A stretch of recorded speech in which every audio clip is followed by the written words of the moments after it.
Sakata la kupanda kwa bei ya mafuta limemfikia Waziri Mkuu wa Jamhuri ya Muungano wa Tanzania, ndugu Mwigulu Nchemba, ambapo tunaona katika nyakati tofauti raia kupitia taasisi mbalimbali au sehemu mbalimbali walilalamika kuwa upandishwaji wa bei ya mafuta ambao umeanza tangu kutokea kwa mgogoro unaoendelea Mashariki ya Kati kati ya vita ya Marekani na Israel dhidi ya Irani, ambapo tunaona bei kwa sasa imepanda katika kiwango kikubwa na kufikia hadi shilingi za wastani 4,165.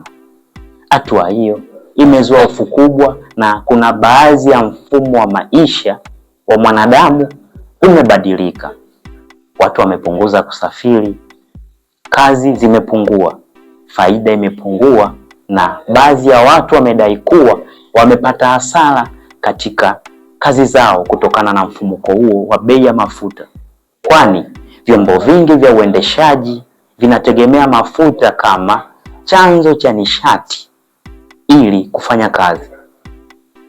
Karibu Afro Media TV. Leo tunafanya uchambuzi juu ya kauli ya Waziri Mkuu ambaye amewatoa hofu wananchi na kusema kuwa serikali inaandaa mkakati maalum, ikiwemo kuweka ruzuku kubwa ya kupunguza au kutoa baadhi ya vikwazo vinavyohusiana na uagizaji wa mafuta kutoka nje. Vile vile amesema kuwa wataangalia kwa namna gani jinsi akiba ya mafuta itakavyoboreshwa zaidi ili kukidhi haja ya mafuta katika siku zinazokuja. Tukirudi katika mgogoro unaoendelea Mashariki ya Kati, tunaona hatua ya mazungumzo kati ya Marekani na Irani zilianza katika siku za nyuma, ambapo tunaona mikataba au pendekezo zilishindwa kufikiwa.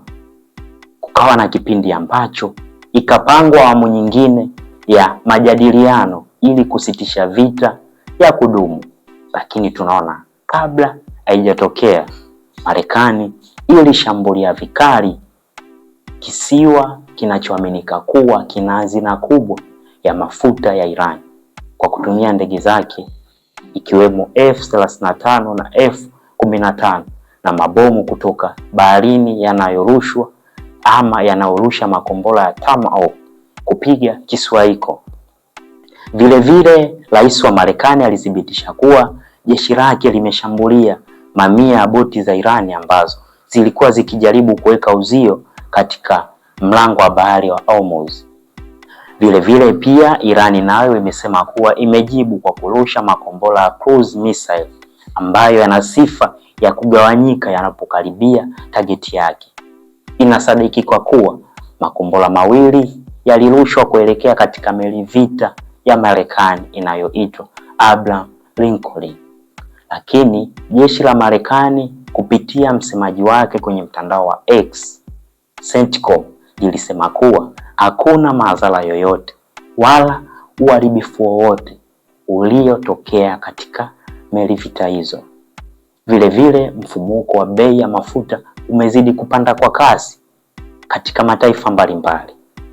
Hili swala limesababisha katika tasnia zingine au sekta zingine gharama kupanda, na jambo hili limekumba nchi karibia zote duniani ikiwemo na huko Tanzania, ambapo wananchi wameiomba serikali na Waziri Mkuu ametoa tamko hilo kwamba anafanya kwa karibu zaidi kuhakikisha kwamba bei ya mafuta itakuwa rafiki. Wachambuzi mbalimbali wa masuala ya uchumi, siasa na diplomasia wametoa maoni yao mbalimbali, wakionya kuwa hatua salama za haraka zisipochukuliwa, mfumuko huu unaweza kuwa chanzo cha bei kuendelea kudumu, kwani wamebainisha kuwa hata kuna baadhi ya mfumuko wa bei ulianza hivi hivi, na hata baada ya majanga yaliyosababisha mfumuko huo kutokea kuisha, bei iliendelea pale pale. Vile vile tunaona kwamba nauli mpya zimetangazwa kutokea katika safari mbalimbali zinazohusisha vyombo vya moto. Tunaona safari katika mikoa mbalimbali na katika sehemu mbalimbali zimepanda, sio bodaboda, hata mabasi, hata magari ya mizigo. Tunaona kwamba bei imepanda. Nini kifanyike kutatua tatizo hili? Nini kifanyike kuleta nafuu? Tuandikie maoni yako hapa Afro Media TV.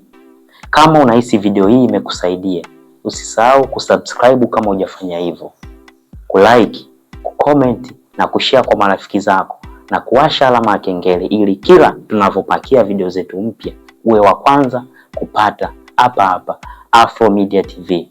Asante kwa kuwa nasi na kwaheri.